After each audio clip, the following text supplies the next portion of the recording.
I'm David. I'm Julie. So now we're going to do the review of That's Pretty Clever. And this is part of our project to do videos on the top 100 family games according to users on Board Game Geek. Behind us you see a sample of the top 20 of the top 100 list. And this is in the top 20 as of September 2019. If you haven't had a chance, please check out our how to play video and our playthrough video. And I keep showing the box. As you see, this is the German edition because we couldn't get the Stronghold edition as you see here in the picture. So let's do the overview. Okie dokie, Smokey. All right, so it's a family game, 1 to 4 players. So yes, you can play it solo. It takes about 30 minutes. Ages 8 and up. It's a dice rolling, paper and pencil. And the English edition is, at least in the United States, is published by Stronghold Games. Okay. So as if you've seen our reviews in the past, we come up with our lists separately. Don't look at each other's lists until we reveal it here. And then we give our ranking. All right, so here we go. Okay. What am I doing? I don't know. Yes, here we go.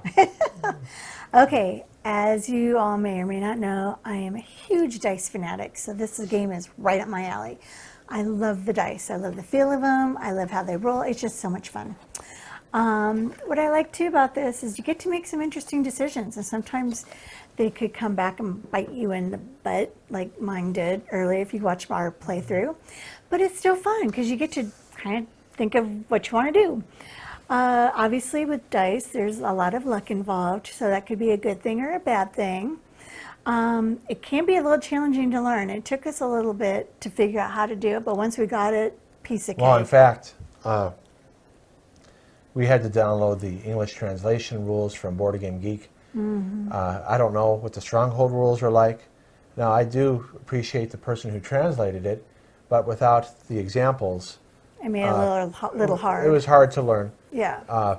So we had to watch someone else's how to play video. Yeah. And I just know that if I was teaching this to someone that's not used to this much complexity in terms of the greater than symbols and looking at the zones and what to do with the white die, it could take I mean, look, they'll learn it. Oh, yeah.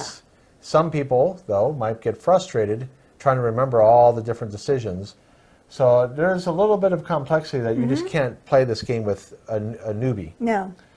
So, but alpha gamers and people who've been playing a lot of games have no problem. Piece of cake for you guys. But if you're playing with people who are new to gaming, who've only played Yahtzee, Yeah. you just got to be cautious that it could be a little challenging for them.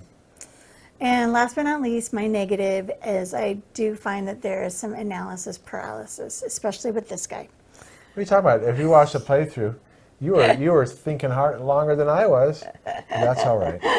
No, but it is true. I do kind of overthink because I'm still trying to figure out the best way to do things, but I do like to tease him. But I have it too.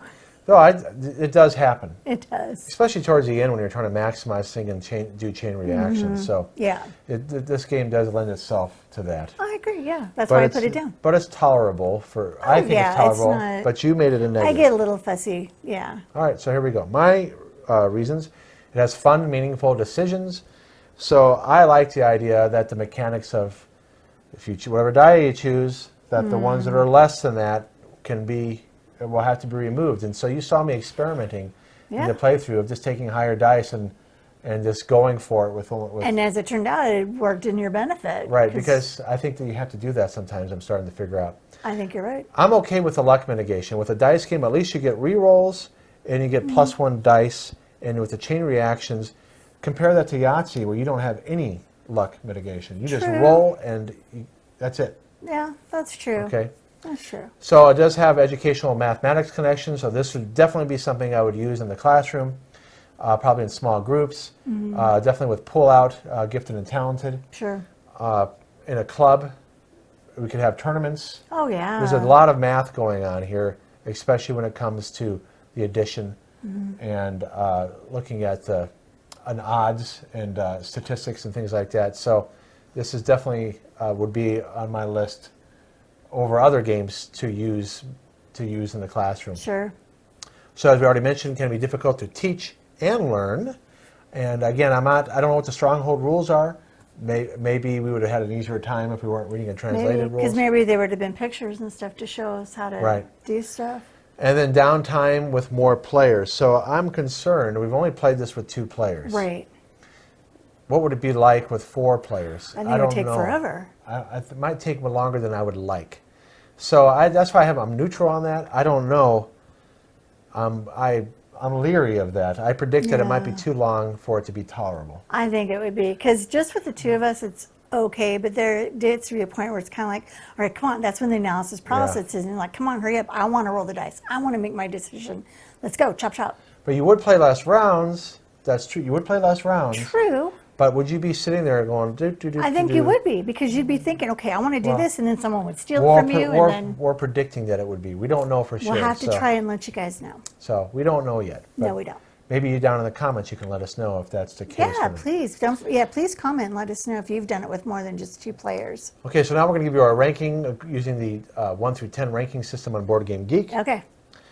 So we both rated it Very an 8. good. And Woo! that's pretty good for us because we haven't played it a lot of times, but But we've enjoyed it every time we've played it. this is probably our favorite roll and write game right now. Yeah. And we think do have that's- some others. Yeah. Now, behind us is Welcome to Your Perfect Home. I like that one though. That's too, not a, but it's not a rolling game. That's true. That game's kind of in its own category. That's true. So this is a game we will recommend to other people Oh, to heck yeah. purchase. And when people come over, we will play this with them to introduce it to them. So this is a Yeah. game that we like enough that out of the thousands of games we have, we do. We do. We'll take this one off the shelf and show Yeah. it to other people. So That's that's why true. it's an 8. But it's not a Yeah. 9 or 10 yet because we still haven't played it enough to Yeah. maybe in a year or 2 it would be a 9 or a 10. Maybe. We just have to play it Yeah. more and see how we like it. See if it gets up to that ranking. Yeah. All right, so that is the review of That's Pretty Clever. And if you haven't had a chance, please subscribe and like. Yes. And if you get a chance, watch the How to Play video and the playthrough.